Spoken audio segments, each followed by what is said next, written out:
Picture this. It's Friday, February 5th, 2016. Bangladesh Bank is enjoying a blissful weekend closure, but a few diligent souls, like our friend Zubair bin Huda, pop in. The printer's down. No biggie, right? Just a technical hiccup. Except it wasn't. Come Saturday, the printer springs back to life, spitting out requests for a cool $1 billion in transfers. Suddenly, that weekend vibe evaporates faster than a fart in a hurricane. This, my friends, is the story of how $81 million vanished into the digital ether, leaving Bangladesh Bank looking like they'd just lost a game of hide-and-seek with their own money. On the night of February 4th, 2016, while most of Bangladesh slept soundly, digital thieves were hard at work. $81 million, money painstakingly earned by Bangladeshi citizens and entrusted to the central bank, was siphoned off. This wasn't some petty ATM skimming operation, this was a full-blown digital heist. Imagine the audacity. It's like breaking into Fort Knox with a library card and walking out with a wheelbarrow full of gold bars. Except in this case, the wheelbarrow was a string of ones and zeros, and Fort Knox was a surprisingly vulnerable computer system. This theft, my friends, exposed a gaping hole in global financial security, a hole big enough to drive a fleet of stolen Teslas through. And as we'll see, the culprits were surprisingly sophisticated. As the night turned into day, the magnitude of the heist began to unfold. Bank employees arrived at work only to be met with the shocking realization that their secure systems had been breached. News of the heist spread like wildfire, capturing the attention of media outlets worldwide. International cybersecurity experts were called in, and emergency meetings were held in boardrooms across the globe. Investigators meticulously analyzed data, trying to piece together how such a breach could have occurred. The money trail led to various locations, revealing a complex web of digital footprints. The hackers, hidden in the shadows, celebrated their success, making transactions on the dark web. Government officials scrambled to discuss new security measures, and policymakers began drafting regulations to prevent such incidents in the future. Global financial institutions took note, strengthening their security protocols to safeguard against similar threats. Despite the chaos, the resilient spirit of the Bangladeshi people shone through as they worked to rebuild trust in their banking system. As the sun set over Dhaka, it symbolized not just the end of a day, but the beginning of a renewed commitment to security and vigilance. The Bangladesh Bank, now more vigilant than ever, stands as a testament to the lessons learned and the hope for a more secure future. Let's rewind a bit, shall we? Remember the great train robbery of 1963? A daring heist that netted the equivalent of about $4 million. It captivated the world, becoming a legendary crime. But here's the kicker: that paltry sum, which took brute force and meticulous planning, is dwarfed by the Bangladesh Bank heist. We're talking a difference of orders of magnitude. This highlights the terrifyingly efficient nature of cybercrime. No balaclavas, no getaway cars, just a few keystrokes and boom, millions gone. It's the modern equivalent of whispering sweet nothings to a bank vault and having it open its doors for you. And frankly, it's terrifying. Look, hacking is a sophisticated game, but sometimes it's less about brilliant code and more about sheer, unadulterated human error. Remember those Nigerian prince emails? They were ridiculous, but they worked because someone somewhere clicked. And in the case of Bangladesh Bank, that clicking had disastrous consequences. The hackers didn't just waltz in, they were practically invited. Lax security, outdated systems, and a general lack of awareness created the perfect breeding ground for digital mayhem. It's like leaving your front door unlocked, your valuables in plain sight, and a sign that says, "Robbers welcome," and guess what? The robbers came a-knocking. Chapter 4. Why Bangladesh? Because it was there and poorly defended. Now you might be thinking, why Bangladesh? Why would hackers target this specific country? Well, let's be honest.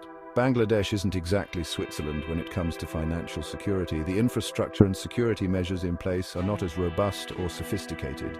The documentary we're basing this on ranks it as the 170th poorest country in the world. This ranking reflects not just the economic struggles, but also the vulnerabilities in various sectors, including banking. And $1 billion, that's a significant chunk of change for any nation, let alone one struggling economically. For Bangladesh, this amount could mean substantial development and progress. So the hackers saw an opportunity, a soft target in a global financial system. They identified the weaknesses and decided to exploit them. They knew the New York Fed, the Fort Knox of finance, was impenetrable. The security measures there are top-notch, making it nearly impossible to breach. But Bangladesh? Well, that was a different story. The security protocols were not as stringent, making it an easier target. It was like choosing to rob the corner store instead of the heavily guarded diamond exchange. The risks were lower, and the potential rewards were still significant. Less risk, potentially high reward. The hackers calculated their moves carefully, knowing that the chances of success were higher with a less defended target. It's a depressing equation, but it's the reality of cybercrime. The weak are often targeted because they are seen as easy prey, and the consequences can be devastating for the victims. This incident highlights the need for stronger cybersecurity measures globally, especially in developing countries. As cybercrime continues to evolve, so must our defenses. International cooperation and investment in cybersecurity are crucial to protect vulnerable nations from such attacks. Only by working together can we hope to create a safer digital world for everyone. Chapter 5, The Heist at Digital Ocean's 11. This wasn't some lone wolf hacker in a basement. This was a coordinated operation, a Digital Ocean's 11, but with less Clooney and more malicious code. The hackers knew they couldn't crack the New York Fed directly, so they targeted its weak link, the SWIFT system, the global network that connects banks. They realized that if they could compromise a connected bank, they could potentially access the Fed indirectly. It's like sneaking into a VIP party by befriending the caterer.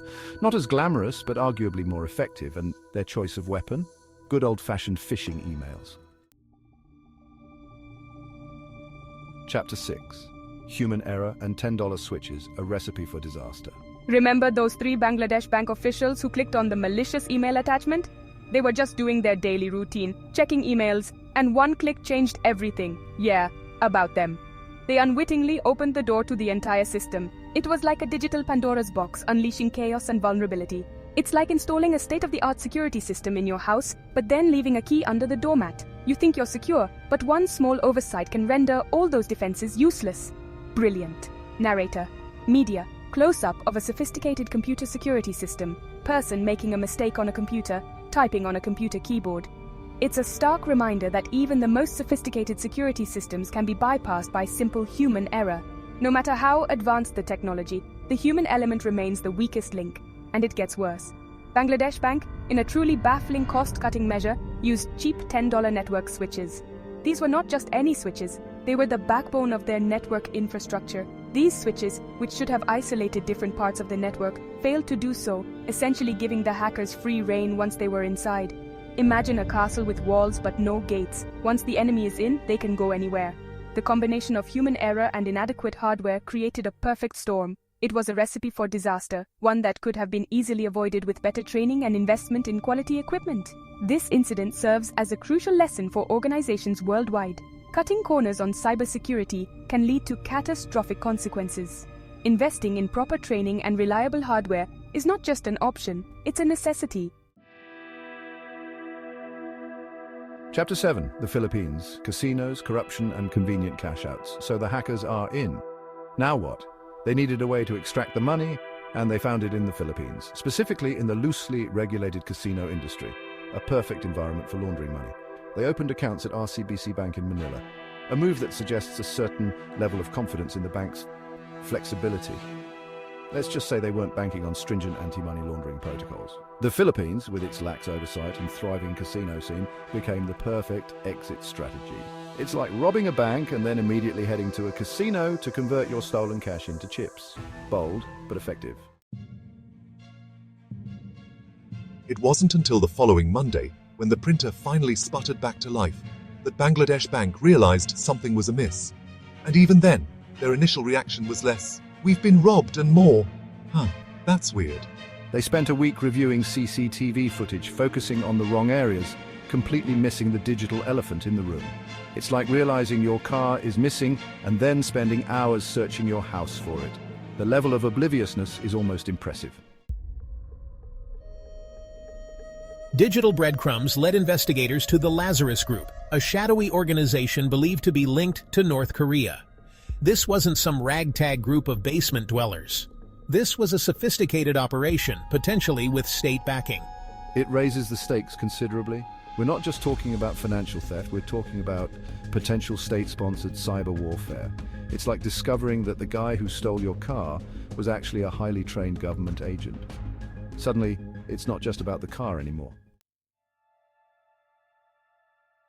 The Bangladesh bank heist is a cautionary tale, a stark reminder of our interconnected vulnerability in the digital age.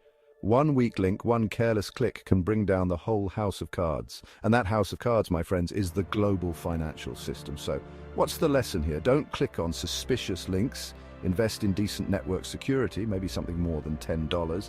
And for the love of all that is holy, pay attention to your printers. Look, $81 million is a lot of money. It's enough to buy a small island, a fleet of luxury cars, or, a slightly better network switch for your central bank. The Bangladesh bank heist is a comedy of errors, a farce of incompetence, and a terrifying glimpse into the future of crime. It's a story that should make us all a little bit nervous, a little bit more vigilant, and a lot less likely to click on that email from the Nigerian prince. Because let's be honest, he's probably not really a prince, and he definitely doesn't have $10 million waiting for you.